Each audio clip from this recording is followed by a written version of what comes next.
Hello everyone, and my name is Sam, or Nuvia, whichever you want to use, and I am here to do some art tutorials.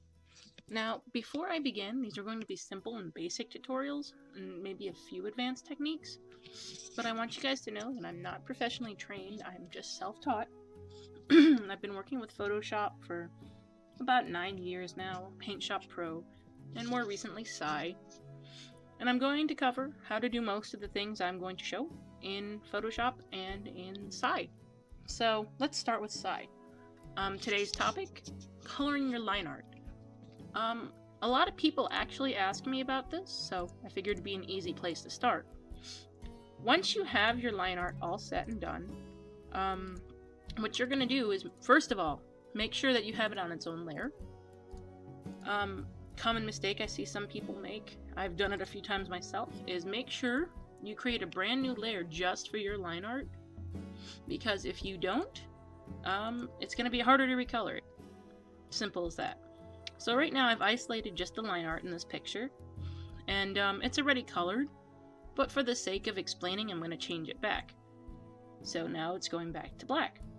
Now, how did I do this? It's actually really easy if you're inside. What I'm going to do is I'm going to print screen, so I can show you guys what I just did.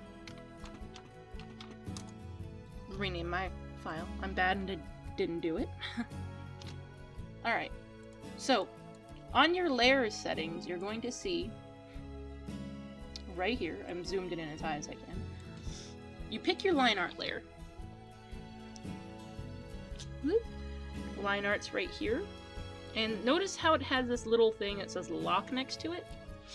What you're going to do is click this on your selected layer, and what it does is anywhere that you've drawn on that layer is preserved.